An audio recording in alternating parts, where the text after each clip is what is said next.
Welcome to Fun and Fundraising, everybody, the podcast where we talk with people behind top nonprofit galas and signature fundraising events to showcase how they positively transform their communities.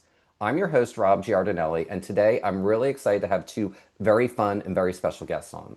So we have Divya Brown and Janae Tsai, and they are the co-chairs of Runway to Asia. And it's a wonderful new fashion event. This year will be its second year, but I was really blown away. And you know, every once in a while we like to have an event that really shined in its first year event. And Runway to Asia did that. And it benefits the Asia Society Texas Center, which is a wonderful cultural organization in Houston. So we're going to dive into all those things. And I'm just grateful that Divya and Janae could take the time today to chat. And with that, Divya, Janae, welcome. And I'm just so thrilled you're both here to join us today. Thank you, Rob. We're so excited to be here. Yes, Abs- thank you, Rob. We're excited. This is abs- fun. I'm glad. I'm ready to have fun with you all. So, Divya, I'm going to address the first question to you. Talk about what the mission of the Asia Society is. Sure, I love that. I think the mission of Asia Society right now is more relevant than it ever has been. And Asia Society Texas especially exists to build bridges around between Asia and the rest of the world.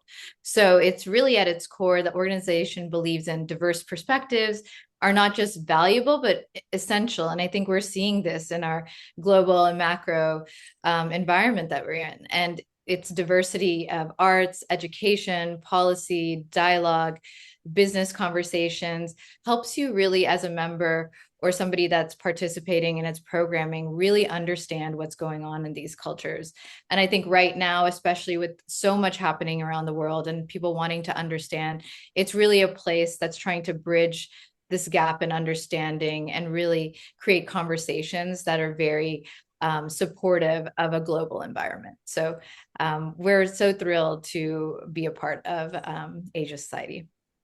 Very well said. And I love how you talked about just building bridges because, America is nothing if not a melting pot of different cultures. And I love what you all do to bring that as about how that is a part of, I always like to say a great event is like a tapestry, and America is very much a tapestry. It's a blend of very different things. And you just said that so thoughtfully and so well. And Janae, I'm going to address this next question to both of you. I'm going to Sure. start with Janae and then Divya. I want to hear this, but I'm always fascinated with how people get involved with organizations, especially chairs, because I have found that there is no one uniform path in how people get involved in an organization. So, Janae, talk about how you initially got involved with the Asia Society.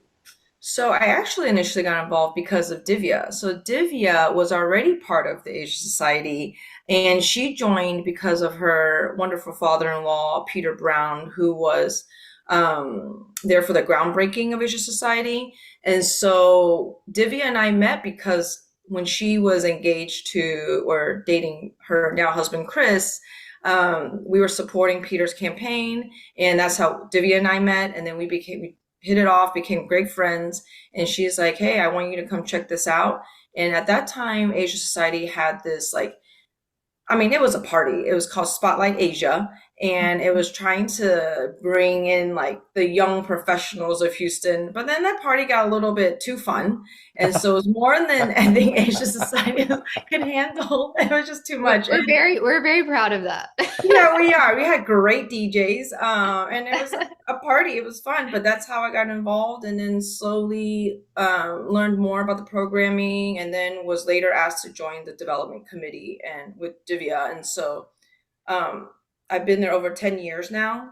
I'm probably definitely more involved now than I was. I think the first few years was just kind of learning about Asian society, learning where my voice or my ideas could help, and now Divya and I are chairing an event together, so this is really fun. Well, Janae, I'm really glad you brought that up because I think some people have this perception that chairs just jump in both feet into the deep end off the high diving board. And I'm Hmm. glad that you said you took your time to get involved and you've gradually gotten more involved over time because I think there is a perception out there, especially with people that chair events, that they dive in head first and, if they're involved in year one, they're a chair at year three or four. And I like that you've been involved for a long time and you took your time. And I think that's an important thing. And I don't think I've ever had a chair say that so succinctly before. So I appreciate you sharing that. And Davia, so I want to, Janae kind of teased upon it, but I'd also like to know, when, because sometimes couples will have one half of a couple will be kind of more of the driving force, but it's interesting that, your husband and his family were what brought you in, and yet you've made it your own passion. So I'd love for you to, share a little bit more about that and how you initially, how initially your boyfriend brought up, this organization to you. Yeah, I think it's really, we give credit to probably Peter, his father, the most.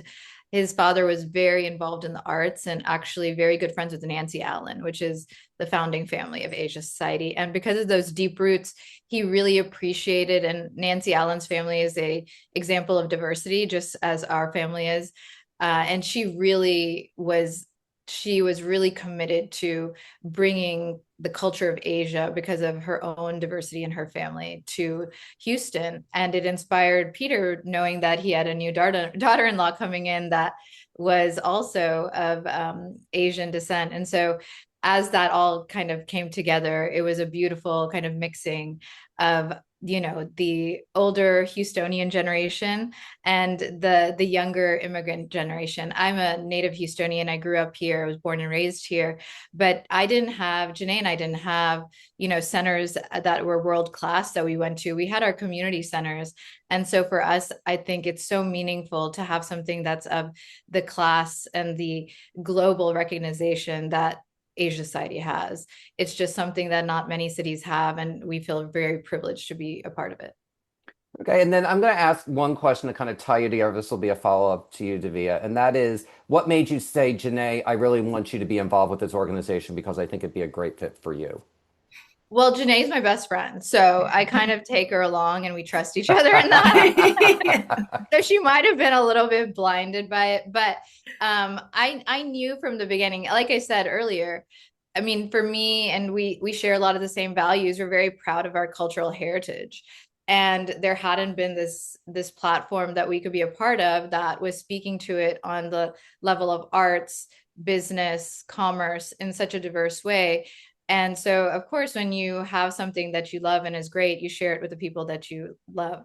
And so Janae thankfully said yes to the events, and then now she's grown and become this amazing part of Asia Society. So I'm just happy to be a channel for her to participate in the beginning.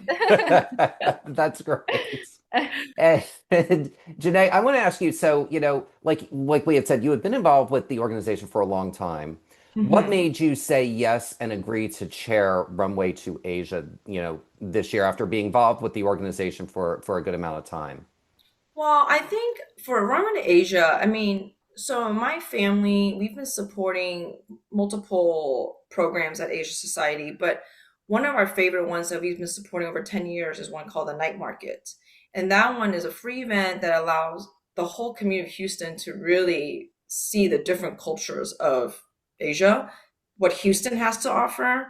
And I feel like we're so fortunate that Asia Society of Texas is actually in Houston, and we get to benefit so much from it, right? I'm also a native Houstonian, born and raised. My parents are from Taiwan originally. And when I first started, Asia Society, because it's this high class, very beautiful museum in the museum district, to our community, it almost felt distant, right? Like there was no connection. And so I started wanting to help build that bridge actually just within Houston between our Chinatown and Asia Society Center. And so the night market really helped that. And then seeing how much that has grown, we went from like 2,000 people. Sometimes now we have 8,000 people attending. It has grown significantly. The number of vendors, the people who actually want to be a part of it.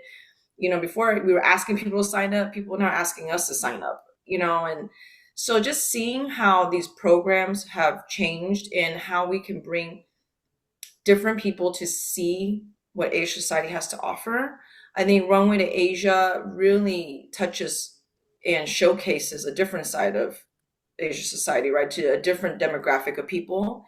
I think where Divya and I are now in our lives, we have kids, but now we're, trying to reach out to more other professionals of our friends, our age group. And Runway to Asia allows us to do that and still keep it fun. And I think that's the key point is like our friends still want to have fun, but they want to like add value to our community. And Runway to Asia, I mean, just helps to do that. And it's a great program. I'm so glad we're finally doing it. It's been in the talks for a while, but I'm so happy it's finally arrived. That's amazing. And, I'm glad you kind of, you highlighted, kind of your history with the organization and kind of how it basically kind of built to get you to, get you to the point where you were like, yes, this is my time. And then Divya, I want to ask you, just because your family, your husband's family has been involved with it for so long, because I think people have a misconception about chairs. Chairs are very active and they roll up their sleeves, especially for successful events. So, what made you say, yes, I'm going to chair Runway to Asia and really devote a good amount of my time to really helping further the mission and cause through this event? Yeah, so I think sometimes you give suggestions, and I think I might have been one of the people that was like, a runway show would be great for Asia Society. So then I had to put put my efforts behind it, and I'm so glad to do it. So I'm really excited that the event is occurring likewise with Janae, because we're bridging kind of this gap, right? People are either in the very full-blown gala category or they're in the night market category. And I think we're really seeing a trend in how all institutions are approaching their audiences by where do we meet people so that they understand the mission, but they're not necessarily intimidated. And that's why I really love Runway to Asia, because it reminds me of the Louvre traveling exhibition that's at the MFA right now. And I think these are the beautiful things that are being done in arts and other communities, is where they're really taking things where people are. So I'm interested in fashion. I'm interested in these parts of culture that might not seem as relevant, right? But they are very relevant, because fashion is a form of art, it's a form of communication, it's a form of culture. So why not link all of those together? And so I think Runway to Asia is really demonstrating how we can do that as an organization, in terms of reaching out to groups and demographics that normally would not maybe be interested in the larger programming that might seem intimidating to them, or maybe they participate in night markets and they want the next step up from that. Additionally, I think being part of Runway to Asia is so fun for me, because I love fashion and I love the designs of Asian designers, and I think highlighting them and showcasing them is something to be very proud of. And I can't wait to dive into that a little bit more in this segment because, I am like you, I love fashion because fashion is it's art, but it really is one of the most ultimate forms of communication because you can say so much with your clothes, especially if Hmm. you're more of an introvert. If you're either impeccably dressed or you dress with a point of view, you're saying a lot without saying a word. And, that's an important thing. And I'm glad you brought the communication piece up. And one of the reasons I think the Asia Society always hosts such successful events, whether it's Night Market, whether it's Tiger Bar, whether it's Runway to Asia, is anytime I've walked into an Asia Society event, I can tell that the chairs really want to be there and they're really passionate about the cause. And that only happens when you have strong relationships with with the nonprofit, between the chair and the nonprofit. So, Divya, I'd like to start with you. Talk about the keys of creating a good, strong relationship between an event chair and the nonprofit leadership team to make sure that, the vision of the event as well as your own stamp are being conveyed in the event. Definitely. You touched upon, I think the number one thing with working with any nonprofit is that you realize it's a relationship. And what makes any great relationship is communication. And I think alignment in that communication. And what Asia Society is so great at, and that's because of its leadership with Bana and so many others on their executive team, is that they really know what the mission is, what they're doing, and why they're doing it. And they are determined to do it. And so, as chairs, knowing that you're very supported and knowing that we're all aligned, we're all in it together, we're all kind of pushing from our own angles to make this a success, really makes us want to work even harder. And it makes it much more of a team exciting atmosphere, because we're just cheering each other on because we know how important this is to each other. Very well said. And Janae, do you have anything to add to, what you think makes for the, a strong relationship between nonprofits and event chairs? Yeah, sure. I mean, ditto to exactly what Divya said. And on top of that, I mean, we are just very lucky that Asia Society has such a strong team as it is. And not only that, it's like, luckily, since Divya and I have been involved for so many years, we have a relationship with this team, right? And they set out a very clear agenda and a very clear goal. And we are all on the same page from the very beginning. We've all wanted this from the beginning. And so then because of that, we really want to see the fruits of our labor, right? And all the thought and planning around this. But it's the team. The Asia Side team is amazing, and they're so supportive of us. I know that we support them. They think we're supporting them by chairing this event, but really they're supporting us. They give us, I mean, they tee us off for success. Like you can't mess up because they are a well run like organization. So They're the best. they are the They best. they really are. Bana and team really are the best. But and they create the environment for you to thrive. And Janae, I really Yes. appreciated that point of view. You basically said they create the conditions that allow the organization to thrive, and I think that's an incredible thing to point out. And Janae, I want to follow up with another question you had mentioned earlier, and I know actually both you and Divya have both served on Asia Society development committees before. Mhm. But Janae, I want you to start, and then Divya, I'd like for you to chime in afterward. But talk about how working on organizational committees and event committees helps prepare you to chair an event. Oh, when you work on the development committee, and we're still both on it, we've seen so many, I mean, all the numbers of the event, right? The details, the behind the scenes stuff. And so then you really understand what what part of the event is valued, right? What is important? Where do we need to cut in certain areas? What do we need not to waste money on to spend to like highlight the event, right? And just because of that, it's like it makes you more confident in your decision making. And I think being that we've served on the development committee for many years now, it's just helped us have the tools and the skill set to kind of figure out what we need and what we don't need, and that we are being highlighted in the right way.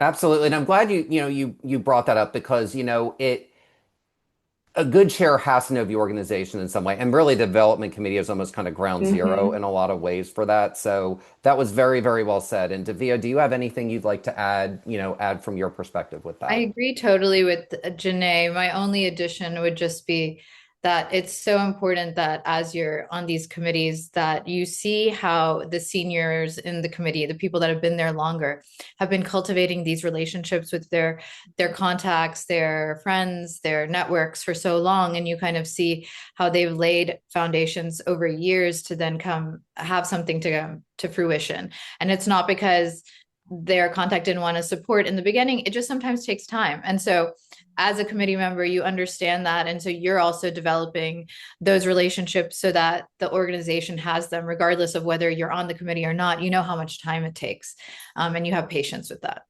Absolutely. And patience is so important, and especially if people say no, unless someone is saying no and never contact me again. No means not right now, especially when you're doing development. Exactly, exactly. Yeah. And we've seen amazing things from this committee in terms of wow, they pulled this out and that we thought this was not happening and then it happened and this donor came through. And so really kudos to the team that we've learned from in terms of how they've been able to develop relationships and bring in fundraising dollars. Absolutely. And, I want to talk about something else now. And Davia, will start with you, and then Janae, you can chime in. But, Hmm. you all do the thing that's unique. And I always like talking to organizations that have multiple signature fundraisers a year. So obviously you've got Tiger Ball in March, and then you've got, Runway to Asia in May. So talk about how the organization makes each event distinct from each other so that it's fresh and exciting for donors to attend both events because they're a little over 2 months apart from one another. Oh, definitely. The two events are so distinctly different, which is awesome because that's kind of how the diversity of Asia Society is, right? The Tiger Ball is this more formal, gorgeous evening held on the actual premises of the Asia Society Center. It's more traditional. People are in traditional dress, deeply rooted in like the legacy and the country that you're honoring, which this year is Taiwan. And Janae's parents actually are being honored. And so it's a very important yearly annual event that happens that's very deeply rooted in legacy. The Runway to Asia is quite dynamic of an event. It's this luncheon, it's very fun, lively atmosphere. It's very contemporary. You have creatives. I love seeing people wearing cool outfits and expressing themselves and bringing in elements of Asia, even, they're not Asian necessarily. And it's just fun to see them thinking about it and thinking how they can incorporate that culture. So it's totally different energies, it's totally different environments. And so I think it's an opportunity to see two sides of Asia society that are both engaging in the mission of Asia society. That's great. Janae, do you have anything to add? Well, I mean, Divya touched on everything. I mean, it's true.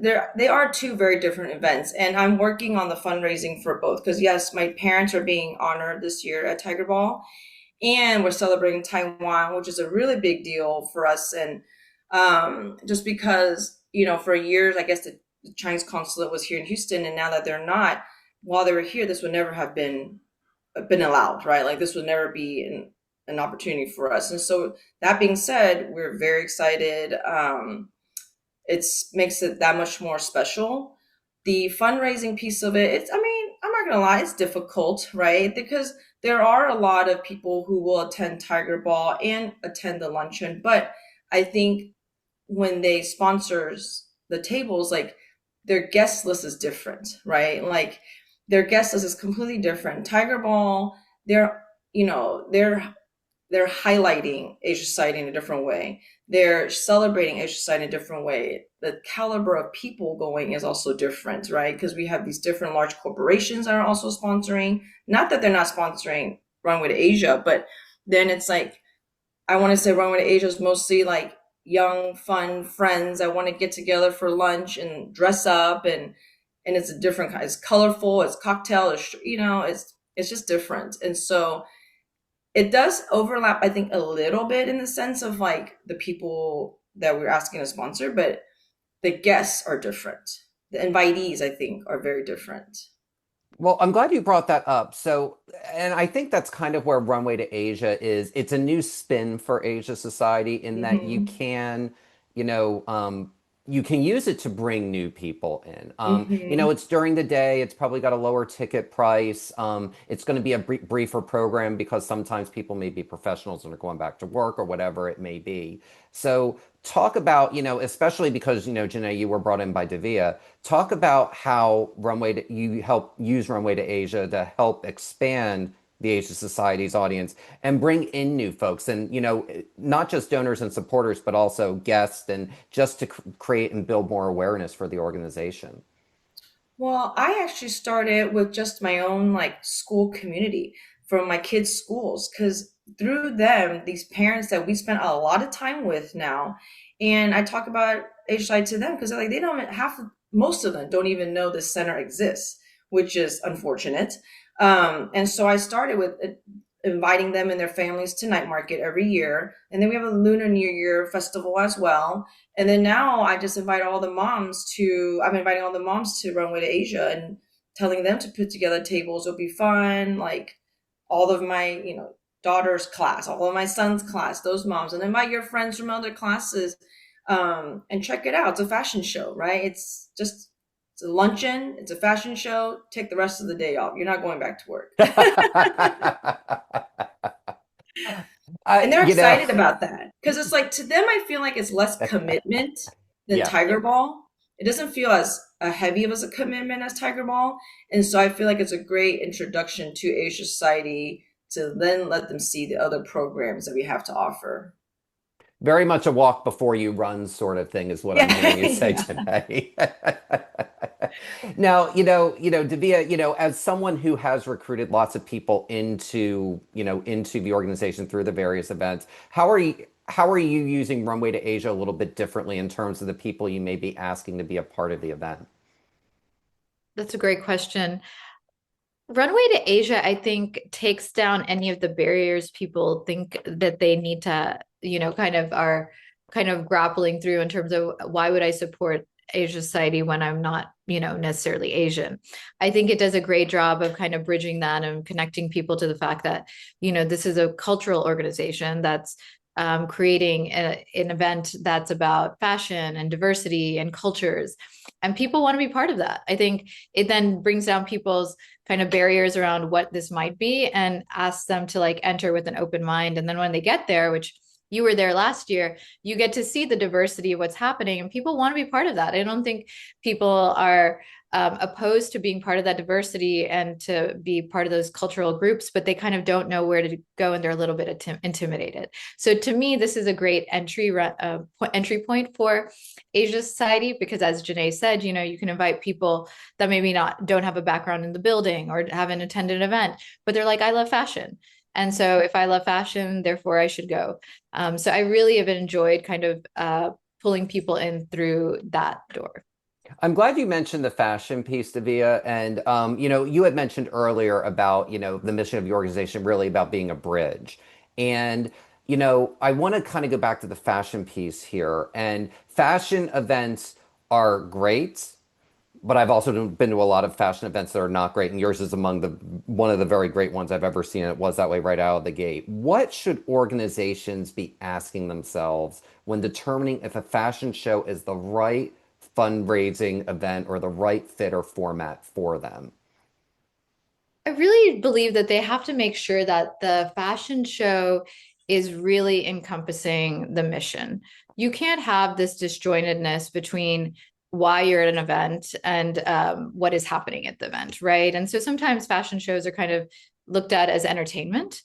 And I think that's fine, but I think that it's much more meaningful and much more cohesive and a much better experience for the attendee when it makes sense with the mission of the organization. And because, as we've discussed many times, Asia Society is here to bridge cultural understanding. It's here to bridge that kind of vast, expansive, even Asia country network that exists and help people to understand. And so with that, I think that very seamlessly applies into fashion, which is just known to meld and to create weaves and to create tapestries of beauty between countries. And so I think it's a very natural thing. So I would say if anyone is considering a fashion show, they should make sure that it really truly flows with the mission of the organization.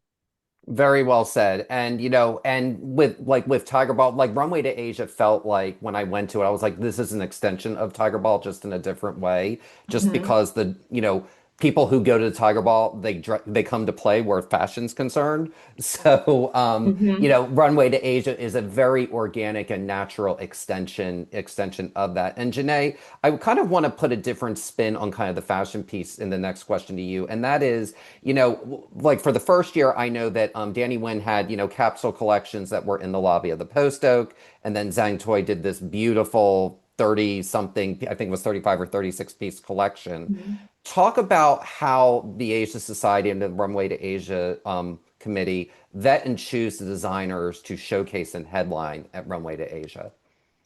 Well, I think we this year, we spent a lot of time being very careful because we have to line them up for the next few years, right? And this year, we were fortunate enough to partner with Tootsie's, which is a local store, right? And that I think is a great partnership because then we're also supporting our own local community, right? And the businesses that are in Houston. And so then we worked with Tootsie's about the different Asian American designers that they already showcase in their store. And then this is how we chose Bak Mai.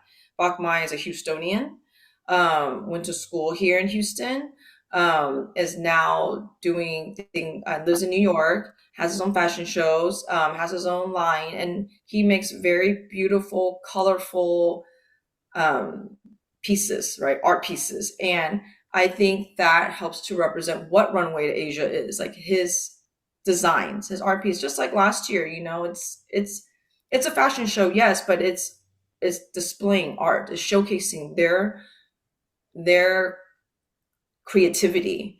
And so this year, I mean, there's a few, I mean, we still have more that we want to be able to showcase one day. We hope Runway Asia lasts as long as Tiger Ball does, and it brings in the same kind of excitement that Tiger Ball does. And so this year's just trying to figure out, you know, someone that people can identify with here. And so Bachman was a great choice because he's a Houstonian, and people love that, right? They love that they're supporting not only Asia side, not only Tiger Ball, oh, no, sorry, not only Runway to Asia, but this is a local artist that we're showcasing.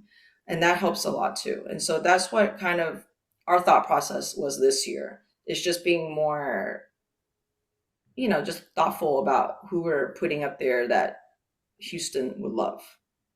I'm really glad, Janae, you brought up the part of, about Bach with Bach being local and being local to Mhm. Houston. And that's really, especially with, with an organization that has chapters globally, as, Asia Society Mhm. does, that allows the local Houston flavor to come in so that they understand how the work of a larger scale organization that's in multiple markets is able to create strong and deep ties within the local community. And I just think that that's really, really smart. And Divya, do you have anything to add? No, I agree with everything Janae said. We really, really wanted somebody that was meaningful to the community. And we thought that Bach Mai was a wonderful exemplification of that. Absolutely. And, with it being the second year, I always kind of like asking this question because I often get asked what is the perfect event, and I say I've never been to one, I never will be to one because there's no such thing because there is always going to be something that goes sideways no matter what. So, with this being the second year, what lessons did you take from year one when planning this second year out? And Divya, I'd love for you to field that one. Yeah, definitely. So with when you have done enough events, nothing ever goes perfectly planned. And in many ways, that's what makes them perfect events because everyone's a little bit different, right? Which is what I've learned to let go of in my own journey. What we did learn from last year was just how much joy people had in the experience of mingling with each other before and after the event, observing the fashion pieces that were out in the communal area.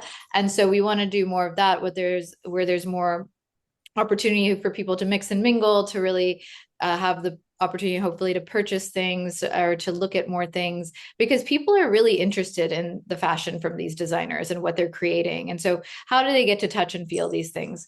Additionally, we learned a lot about the flow of the event. It was actually a really well done event, so we didn't have too much of feedback. But I know that I think this is just from my own love of music. We wanted a little bit more of a lively atmosphere in there. So we were going to have a little bit more music in the background. So those are kind of just the little things you learn from the first time events that you're like, okay, let's add a little more liveliness here. Let's add a little more interactive time here. Let's add a lot more time for people to commune together because people really enjoyed that. So you'll see all of that happening at the event, and we're very excited about it. That's amazing. And, I'm glad you brought up, you're kind of doing subtle tweaks, but it's really more to enhance because you already have a great base. And that's really a great event's going to do that every single year, no matter what. You're always going to kind of do these little tweaks at the margin so that people don't feel like they're going to the same thing every single year. So I'm Mhm. really glad that you brought that up as successful as it was. You're always kind of doing these little adjustments to, make sure everything is flowing the way that you want it to flow. And Janae, talk about some things that guests can expect to experience at the 2026 Runway to Asia. Well, I think this year, and I haven't, I don't know that we finalized, but I think people was like a good VIP, something of the rather, right? And so we floated the ideas of maybe having some shopping opportunities, but I think in the end, I think we will have a little VIP reception to allow people to touch and feel and see Bachmei's work up close. And maybe even order. I think that's still details we have to work out with Tootsie's. But I think we're trying to get people to get involved with Bachmai, meet him, see his pieces, possibly order some custom pieces, or at least they'll know that they can go to Tootsie's and be able to do that. So, I mean, like you said, I think we had a good first year already. We're not doing anything major, just little things to keep the flow going, the music, like Divya said, and that's really it. I don't think there's anything too different yet. I'm glad you brought up the piece about meeting the designer because and this is really where, and Davia had mentioned this earlier about fashion being art. And, anyone who collects art, they want to meet the artist, especially if they're living. And it's much the same with fashion. And fashion's a much more personal form of art because it's on you, not around you. And it's a very different thing. So adding that piece in so that people can connect with the artist, which is the fashion designer, is a really critical, important component to that. And I remember last year, how accessible both Zhang and Danny were to the audience. And it added to the vibrancy of the event. And I felt that from the moment that I walked into it. And it was really, Awesome, really because cool to see. that's what we were trying to Yeah. do. I mean, Danny and Zhang were literally walking around, and at that point I hadn't met them before. I wasn't sharing the events, and I was like, is that the designers? I mean, they're just chit-chatting with everybody and really spending a lot of time and having meaningful conversations. And I think people really appreciate that because an artist is so they're so interesting to talk to. They always have these deep stories around the why of how they create and what they're creating, and to get to hear it from them directly is so powerful.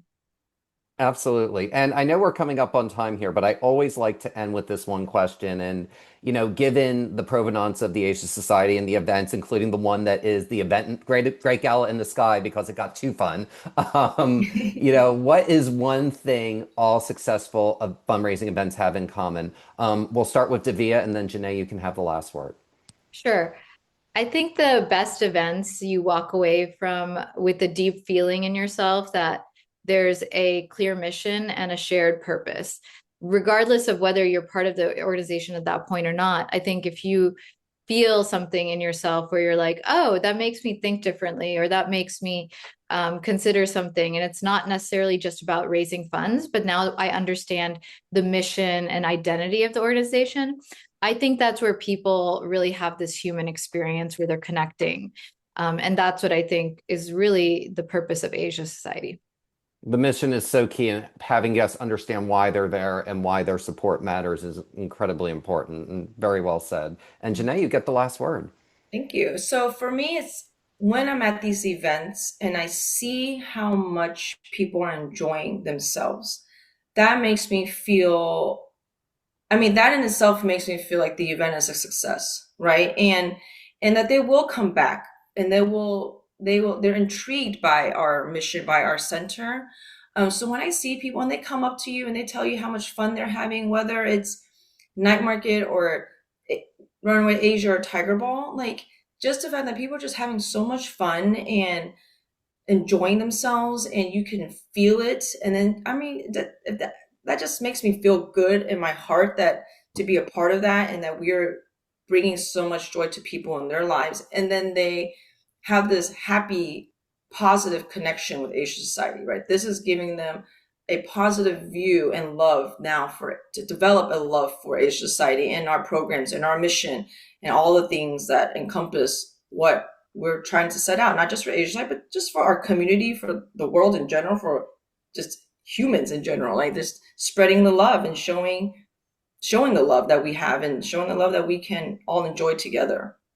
Well, spreading the love is so key, and you are absolutely spot on with if guests have fun, they're going to be so much more likely to come back. And that's one of the reasons why we do fun and fundraising is to highlight that. And, I can't thank Divya and Janae. I can't thank you both enough for the time today. This was such a fun conversation, and congrats in advance on what I know will be an amazing event. Thank you for joining us Thank you, today. Rob. We Thank you, Rob. appreciate It was it. fun. Thank you. Absolutely. Thank you. And Runway to Asia, benefiting the Asia Society Texas Center, will be held on May 14th, 2026 at the Post Oak Hotel in Houston, Texas. For more information, please visit asiasociety.org/Texas. And that will do it for this episode of Fun and Fundraising. I'm your host, Rob Giardinelli, reminding you to keep it fun, keep it interesting, and your guests will have a great time. Have a great day, everyone, and take care.